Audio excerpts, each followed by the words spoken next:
சற்று முன் வெளியான முக்கிய அறிவிப்பின்படி இபிஎஃப்ஓ பயனாளர்களுக்கு குட் நியூஸ். நாடு முழுக்க பல கோடி அரசு தனியார் ஊழியர்களுக்கு இந்த அதிர்ச்சி செய்தி ஒன்று வெளியாகியுள்ளது. இதை பத்தின கூடுதல் விவரங்கள் தெரிஞ்சுக்க இந்த வீடியோவை கடைசி வரைக்கும் முழுசா பாருங்க. அப்பதான் அனைத்து தகவல்களுமே உங்களுக்கு தெளிவா புரியும். நீங்க இப்பதான் புதுசா நம்ம சேனலுக்கு வரீங்க அப்படின்னா இப்பவே டிடி தமிழ் அப்டேட்ஸ் சேனலை சப்ஸ்கிரைப் பண்ணிக்கோங்க. சப்ஸ்கிரைப் பண்ணாதவங்க சப்ஸ்கிரைப் பண்ணிக்கோங்க. அண்ட் கூடவே பக்கத்துல வர பெல் ஐகானையும் கிளிக் பண்ணி ஆல் அப்படிங்கிற ஆப்ஷனை செலக்ட் பண்ணிக்கோங்க. ஸோ அப்பதான் அனைத்து புதிய தகவல்களுமே உங்களுடைய மொபைலுக்கு உடனுக்குடனே நோட்டிபிகேஷனா வந்து சேரும். அண்ட் வீடியோக்குள்ள போறதுக்கு முன்னாடி இந்த வீடியோ உங்களுக்கு பிடிச்சிருக்கு அப்படின்னா இந்த வீடியோவை லைக் பண்ண மறந்துடாதீங்க. மறக்காம லைக் பட்டனையும் கிளிக் பண்ணிக்கோங்க. ஓகே, இப்போ வாங்க வீடியோக்குள்ள போயிடலாம். இபிஎஃப்ஓ ஊழியர்கள் சேர்க்கை திட்டம் 2025 என்ற ஒரே ஒரு முறை பயன்படுத்தக்கூடிய சிறப்பு திட்டத்தை தொடங்க உள்ளது. பதிவு செய்யப்படாத ஊழியர்களை சேர்க்க விரும்பும் நிறுவனங்கள் அபராதம் இன்றி தங்கள் பங்களிப்புடன் 7% வட்டி மற்றும் 100 என்ற பேரளவு கட்டணத்தை செலுத்தி ஊழியர்களை முறையாக பதிவு செய்ய இது உதவும். இபிஎஃப்ஓ இதன் மூலம் கூடுதலாக புதிய உறுப்பினர்கள் இணைக்கப்படுவார்கள். பல நிறுவனங்கள் இபிஎஃப்ஓவின் கீழ் இணையும் வாய்ப்புகளும் உள்ளன. இதற்கான பிரச்சாரங்களும் நடத்தப்பட உள்ளன. ஊழியர்களின் வருங்கால வைப்பு நிதி அமைப்பான இபிஎஃப்ஓ கடந்த 1-2 ஆண்டுகளில் பிஎஃப் கணக்குதாரர்களை அதாவது பிஎஃப் கணக்குதாரர்களுக்கான உரிமை கோரல் தீர்வு செயல்முறையை எளிதாக்க பல நடவடிக்கைகளை மேற்கொண்டுள்ளது. இந்த மாற்றங்கள் குறித்து நீங்கள் அறிந்து கொள்ள வேண்டும் என்பதற்காக மத்திய அரசு முக்கியமான பிரச்சாரம் ஒன்றை மேற்கொள்ள உள்ளது. அதன்படி தனிச்சையாக உரிமை கோரல் வரம்பு அதிகரிப்பு தானியங்கி முறையில் முன்கூட்டியே கோரிக்கைகளை செயல்படுத்த வரம்பு 1 லட்சமாக உயர்த்தப்பட்டுள்ளது. நோய் அல்லது மருத்துவமனைக்கான முன்பணங்களுக்கு கூடுதலாக வீடு, கல்வி மற்றும் திருமணம் போன்றவற்றுக்கான முன்பணங்களும் தானியங்கி முறையில் கிடைக்கும். இது போன்ற தேவைகளுக்காக 1 லட்சம் ரூபாய் வரை பெற முடியும். தற்போது 60% முன்பண கோரிக்கைகள் தானியங்கி முறையில் செயலாக்கப்படுகின்றன. இந்த தானியங்கி கோரிக்கைகள் 3 நாட்களுக்குள் தீர்க்கப்படுகின்றன. நடப்பு நிதியாண்டில் மார்ச் 6, 2025 நிலவரப்படி இபிஎஃப்ஓ 2.16 கோடி தானியங்கி கோரிக்கைகளை தீர்த்து வைத்துள்ளது.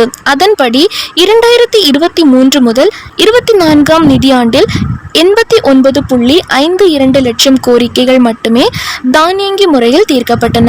எளிமைப்படுத்தப்பட்ட செயல்முறையாக உறுப்பினர் விவரங்கள் திருத்தம் செயல்முறை எளிதாக்கப்பட்டுள்ளதாக அமைச்சர் தெரிவித்தார். ஆதார் சரிபார்க்கப்பட்ட யூஎன் கொண்ட உறுப்பினர்கள் இபிஎஃப்ஓ தலையீடு இல்லாமல் தங்கள் அடையாள அட்டைகளில் திருத்தங்களை செய்யலாம். தற்போது சுமார் 96% திருத்தங்கள் எந்த இபிஎஃப் அலுவலக தலையீடும் இல்லாமல் செய்யப்படுகின்றன என்று அவர் கூறினார். எளிதாக்கப்பட்ட பிஎஃப் இடமாற்றமாக பிஎஃப் இடமாற்ற கோரிக்கைகளுக்கு ஆதார் சரிபார்க்கப்பட்ட யூஎன்களுக்கு இனி நிறுவனத்தின் சான்றொப்பம் தேவையில்லை. தற்போது 10% இடமாற்ற கோரிக்கைகளுக்கு மட்டுமே உறுப்பினர் மற்றும் முதலாளியின் சான்றொப்பம் தேவை என்று அமைச்சர் கூறினார். மேலும் காசோலை சீட்டு சமர்ப்பிக்க தேவையில்லை. உரிமை கோரல் படிவத்துடன் காசோலை சீட்டு சமர்ப்பிக்க வேண்டிய அவசியம் இனி இல்லை.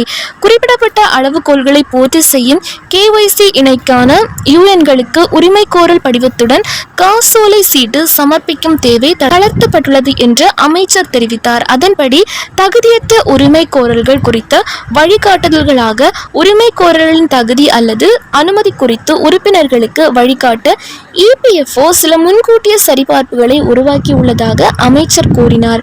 உறுப்பினர்கள் தகுதியற்ற கோரிக்கைகளை சமர்ப்பிப்பதை தவிர்க்க இது உதவும். தற்போது 99.31க்கும் மேற்பட்ட கோரிக்கைகளை இபிஎஃப் ஆன்லைன் முறையில் பெற்று வருகிறது. மேலும் அலுவலகத்திற்கு செல்ல வேண்டிய அவசியம் இல்லாமல் ஆன்லைன் முறையில் உரிமை கோரல்களை சமர்ப்பிக்கலாம்.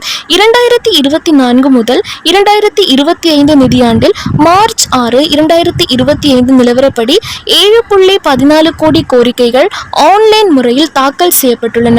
மேற்கண்டவற்றை தவிர சிஐடிஎஸ் 2.01 திட்டத்தின் கீழ் உறுப்பினர்களின் தரவுகளை மையப்படுத்துவதன் மூலம் இபிஎஃப் உரிமை கோரல் தீர்வு செயல்முறையை மேலும் எளிதாக்கி வருகிறது என்று தகவல் வெளியாகியுள்ளது. அடுத்த அறிவிப்பா என்ன சொல்லியிருக்காங்க அப்படின்னா, பென்ஷன் உயர்வு 1100 வழங்குவது பற்றி சற்று முன் வெளியான முக்கியமான அறிவிப்பு பத்தி தான் இந்த வீடியோல தெளிவா நம்ம பார்க்க போறோம்.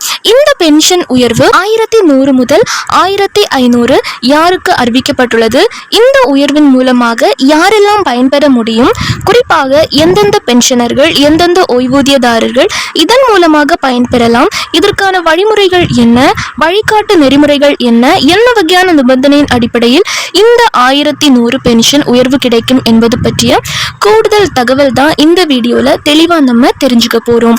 ஸோ வீடியோவை நீங்க கடைசி வரைக்கும் முழுசா பாருங்க. அப்பதான் அனைத்து தகவல்களுமே உங்களுக்கு மிக மிக தெளிவா புரியும். மத்திய மற்றும் மாநில அரசுகள் முதியவர்கள், மூத்த குடிமக்கள், வயதானவர்கள், சீனியர் சிட்டிசன்கள், பென்ஷன் வாங்கக்கூடிய ஓய்வூதியதாரர்கள் பயன்பெறும் வகையில் அவ்வப்போது முக்கிய அறிவிப்புகளும் சலுகை சார்ந்த தகவல்களும் வெளியிட்டு இருக்காங்க. ஒவ்வொரு மாநில அரசுகளும் பென்ஷன் உயர்வு பற்றிய அறிவிப்புகளும் பென்ஷன் வாங்கக்கூடிய நடைமுறையில் அதிரடி மாற்றங்கள் பற்றிய அறிவிப்புகளும் வெளியிடப்பட்டு வருவது குறிப்பிடத்தக்கது. அந்த வகையில தற்போது பீகார் மாநிலத்தில் சட்டப்பேரவை தேர்தல் நடைபெற உள்ள நிலையில் முதியோர் மாற்றுத்திறனாளிகளுக்கு ஓய்வூதியத்தை உயர்த்தி உள்ளார் பீகார் மாநில முதலமைச்சர் நிதிஷ்குமார். பீகார் முதல்வர் நிதிஷ்குமார் தலைமையில் ஐக்கிய ஜனதா தளம் பாஜக கூட்டணி ஆட்சி நடைபெற்று வருகிறது. மாநிலத்தில் மொத்தம் உள்ள 243 சட்டப்பேரவை தொகுதிகளுக்கும் அக்டோபர் நவம்பரில் தேர்தல் நடைபெற உள்ளது. மீண்டும் ஆட்சியை தக்க வைத்துக் கொள்ள ஐக்கிய ஜனதா தளம் பாஜக அடங்கிய தேசிய ஜனநாயக கூட்டணி தீவிரமாக செயல்பட்டு வரும் நிலையில் முதியோர் மற்றும் மாற்றுத்திறனாளிகளுக்கு நல்ல செய்தியை அறிவித்துள்ளார். இந்த நிலையில் முதியோர் மற்றும் மாற்றுத்திறனாளிகளுக்கு இதற்கு முன்னதாக ரூபாய் 400 ஓய்வூதியம் வழங்கப்பட்டிருந்தது. அது தற்போது ரூபாய் 1000 உயர்த்தப்பட்டுள்ளதாக பீகார் முதலமைச்சர் நிதிஷ்குமார் அறிவித்துள்ளார். இது தொடர்பாக நிதிஷ்குமார் வெளியிட்டுள்ள அறிக்கையில், சமூக பாதுகாப்பு ஓய்வூதிய திட்டத்தின் கீழ் அனைத்து முதியோர் மாற்றுத்திறனாளிகள் மற்றும் விதவை பெண்களுக்கு மாதம் தோறும் வழங்கப்படும் ரூபாய் 400 தற்போது 1000 உயர்த்தப்பட்டுள்ளது. அதேபோல் வரும் ஜூலை முதல் அதிகரித்த ஓய்வூதியம் அனைத்து பயனாளிகளுக்கும் கிடைக்கும். இந்த தொகையானது மாதத்தின் 10ஆம் தேதிக்குள் அனைவரின் வங்கி கணக்கில் வரவு வைக்கப்படும். இந்த ஓய்வூதியம் மூலமாக 1,96,09,257 பயனாளிகள் பயனடைவார்கள் என்றும் அவர் கூறியுள்ளார். இதன் மூலமாக பீகாரில் வந்து முதியோர்கள் மாற்றுத்திறனாளிகளுக்கான ஓய்வூதியம் அப்படிங்கிறது உயர்த்தப்படுவது மட்டுமின்றி பத்திரிகையாளர்களுக்கான ஓய்வூதியமும் உயர்த்தப்பட்டுள்ளது.